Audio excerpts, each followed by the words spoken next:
हरियाणा विधानसभा चुनाव 2024 बीजेपी और कांग्रेस दोनों के लिए करो या मरो की स्थिति वाला है। हाल ही के लोकसभा चुनाव में नतीजों में बीजेपी और कांग्रेस दोनों 5-5 सीट जीतकर बराबरी पर खड़े हैं, लेकिन बीजेपी के लिए चिंताजनक बात यह है कि 2014 और 2019 के मुकाबले 2024 के चुनाव में वोट प्रतिशत में कमी आई है, तो कांग्रेस की स्थिति पिछले 10 साल के नतीजों के मुकाबले मजबूत हुई है।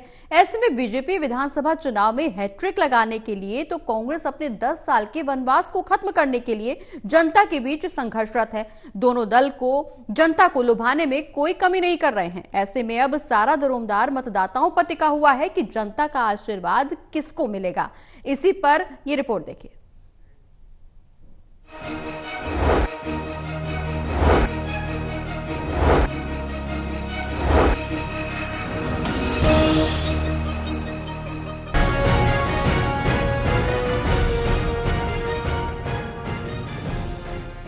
हरियाणा में 10 साल से सत्ता में काबिज बीजेपी अब तीसरी बार चुनाव जीतने के लिए कमर कस चुकी है, मैदान में कूद चुकी है।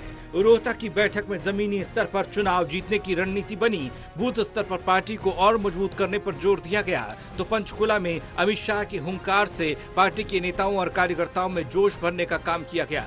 साथ ही पार्टी सरकार के स्तर पर पिछले 10 साल की कमियों को दूर करने की कोशिश कर रही है। अब पार्टी के नेता समस्याओं को सुनकर निदान करने की कोशिश कर रहे हैं, तो तहसीलदार, जिला और प्रदेश स्तर पर अधिकारी जनता की समस्याओं का समाधान कर रहे हैं। इतना ही नहीं, 9.5 साल तक सीएम रहे मनोहर लाल के अधूरे कामों को नए मुख्यमंत्री नायब सिंह सैनी पूरा करने में जुटे हुए हैं। इन सब के बीच मुख्यमंत्री सैनी से लेकर बीजेपी के बड़े नेता कांग्रेस और उसके नेताओं पर बड़े से बड़ा सियासी वार करने से भी नहीं चूक रहे।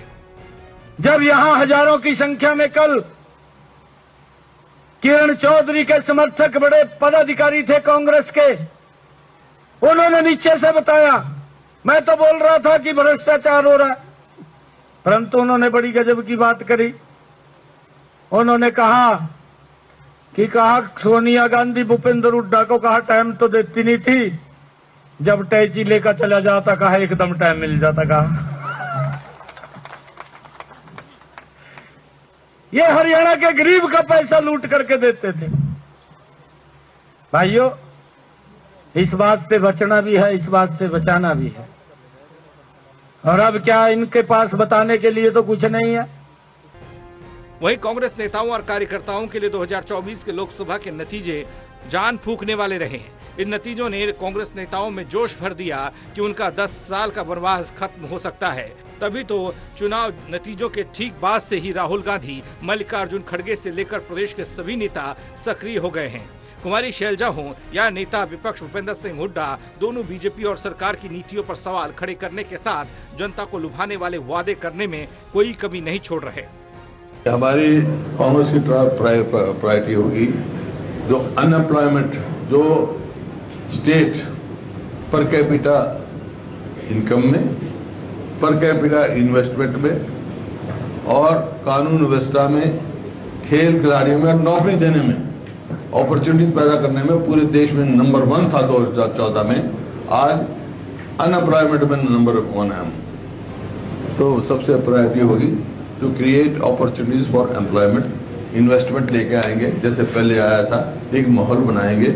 हमने देखिए उसके लिए IMT मानेसर की एक्सटेंशन की, IMT Faridabad, IMT Kharkhoda, IMT Rohtak, Shah में इंडस्ट्रियल, मतलब पूरे उसमें हमने इंडस्ट्री का बनाया, एक माहौल बनाया था, इन्वेस्टमेंट आया और इन्वेस्टमेंट आई को उसके बाद नहीं लोगी।